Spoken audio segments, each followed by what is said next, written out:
Thank you, Miss Yulia.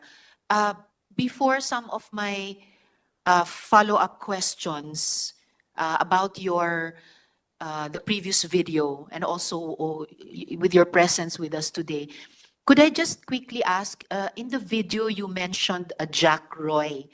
Can you confirm if she is here today in the hearing? If she is to the right or to the left of Pastor? I cannot hear. You See cannot the see. video. Yeah, but she's present there. I saw her. She's present. Is she to the right or to the left of Pastor? I don't remember. I have to check. You cannot see the video of the Yeah, there. she's yeah. Can you confirm where if Jack Roy is Right here? between Attain Grid and Ipao. So is she the one on camera right now with glasses? Yes, she's the one. So that's the Jack Roy you mentioned in your previous video. Yes. All right. Thank you, Miss Yulia. Um, how many Ukrainian pastorals did Quiboloy have when you were there? It's about 10, I think. 10. All right, including yourself. So 10. You and about nine Yeah, others. about 10. Yeah, not if I will count. Yeah, it's about 10. About 10. All right. And what do you think would happen if you refuse to have sex with Apollo Quiboloy? What do you think would happen? Actually, we try to avoid this kind of service, but because when you believe that he is the Son of God, and you will do whatever he wants us to do. And if you afraid, like if you will try to, excuse me, I didn't practice my English for a very long time. It's all If right. if you will try to deny, they will punish you. And there is a lot of really psychological instrument that they will use on you. That even one day will not be enough to mention everything. They will punish and call us, scold us for a meeting, and put us in shame, that saying that we are ungrateful because pastor give us everything and you just don't want to give, sacrifice your body like Jesus Christ sacrificed. And of course they always will use the Bible as an instrument to convince us to do it. And they always in the same time they want us to feel, to twist our mind to feel that this kind of service, it's a very big privilege. So we will be willing to do it with our will. So he will say that there, because nobody can deny that there is a pastoral ministry, even Mr. Quiboloy himself. And everybody knows that only girls and young and beautiful women are included there. And everybody knows, nobody can deny, even the full-time workers, that we all live separate from any others, under the same roof. Our rooms are next to him, so he have free access to every room, to each room, and nobody can. Nobody know his life behind the door. That's why no, there's no full-time workers that know what is happening there. So when you try to, like for example, there was several times that I tried to deny this ministry of sleeping with him. Mm, because we have a schedule, like, and he will be the one to put the schedule. Who will be the one tonight? And Jack Roy, in my time, it was her ministry to invite girls to pastor's room.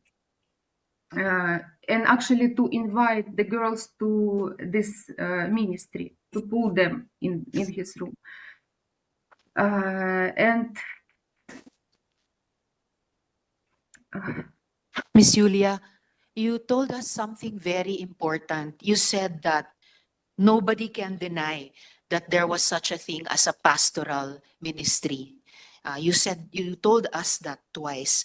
And you said that if you refused to give those kinds of service, that sexual service, as you tried to do several times, that you would be punished, including yeah, through psychological instruments. Yes, you yeah, said that they yeah. they could try to twist your mind. Uh, what kind of psychological punishments and what other kinds of punishments did they impose on you if you tried to deny this kind of sexual service? Like as I said, there was a schedule, and there is one time I tried to deny because uh, one day he said that I will change my rule, so I will not be the one to call you. Who will be the one tonight to uh, present yourself to me? But I want you to be voluntarily to come to the Jack and to put yourself in the list. And me and some other Ukrainian girls whom I know, we like said like we never go and put our names in the schedule. And then because he said, Mr. Quiboloy said that I want to see those who are really do that willingly and who is not. And me and some other girls have a separate room on Mm. pastoral ministry. And after he wait 1 week, 2 weeks, or about 1 month, I don't remember exactly, but there is such a time that nobody from us asked to do this ministry. And then he start to come by himself. Like, for example, he had the key of each room, and just in the middle of the night, he come to my room and have sex with me. Then and you cannot run away. You cannot say I don't want, because if you say I don't want, he said you didn't overcome your flesh, and if you will not obey, you will go to hell, like things like that. And other night, I like we have all dinner together, and I feel that by the way he look at me, I understand that this night he might come. So I didn't sleep in my room. I go in other room, and in the middle of the night, he was looking for me, and he find me in girls in the room. The girls live all together. So because in my mind, I thought that he will not come if we are many, but he come and he said, "You have 5 minutes to come back in your room, and if you will not come, you will have a problem in the morning." So different kind of instrument they used. I know there is, like, for example, other girls who said that, and also me, I use this as an instrument. Like, for example, it's the time to serve, and I will say I cannot do it because I have menstruation, and because we are mature, they didn't do that these cruel things that they have done to the girls that they're younger. So Atjag came to the girls and said, "I want to check your panty if there is napkin or not." And the girls just remove their pants to prove that they're not lying. So of course he know that we are not willing that to do it, and we are forcing that to do, and we don't want to do it. But Yes. he likes the most girls he like. It's those who try to deny, because he said, "I want you to overcome your flesh. I want you to be on the next spiritual level when flesh are nothing to you." Like for example.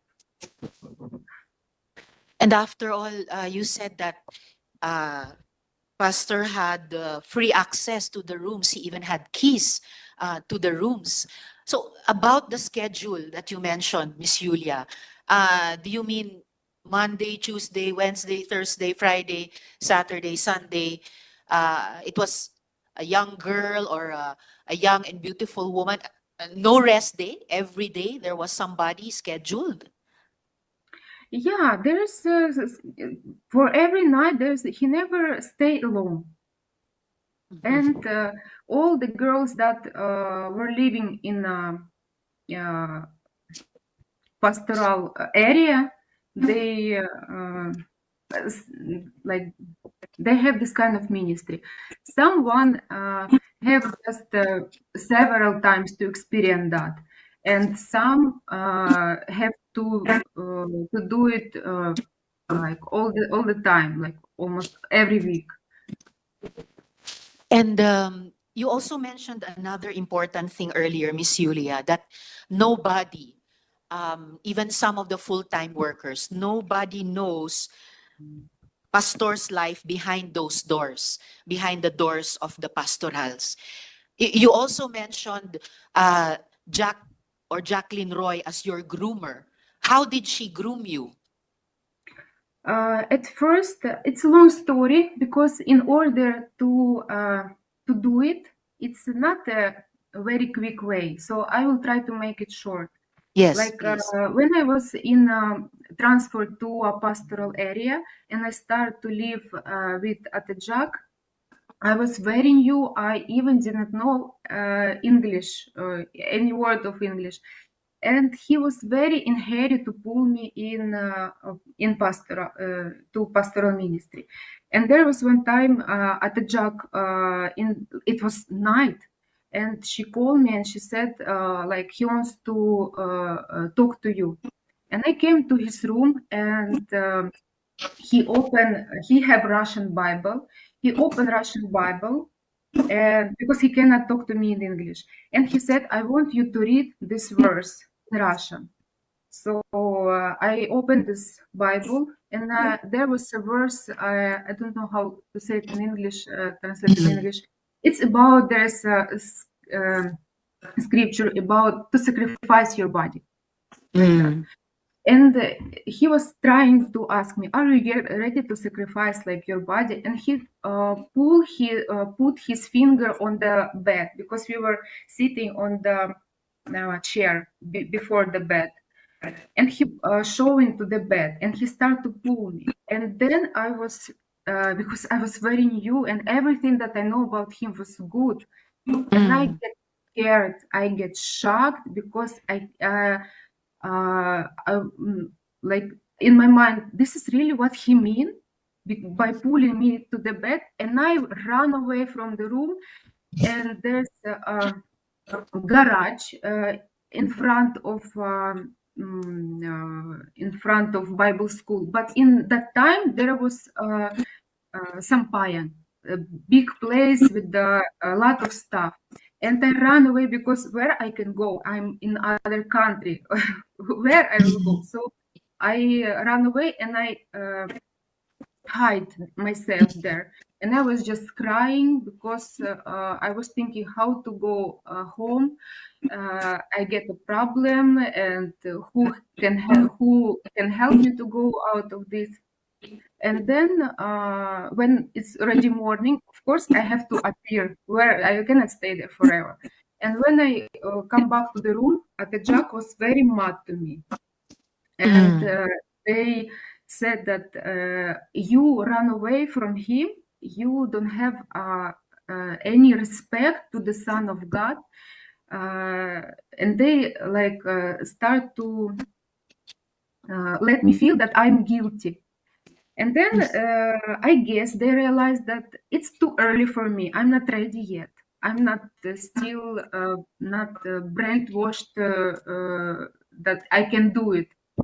So they explained that. They called me again and they said, "You don't worry.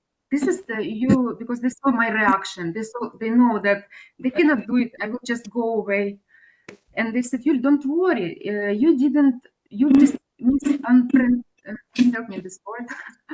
Um, you Misunderstood? didn't, yeah, you misunderstood. Ah, He just want to trust to try your faith to know if your uh, motive of coming here are really real. And they again use the verse of the Bible when the Abraham sacrificed his son, and he said it was just like what he used to you, and this example.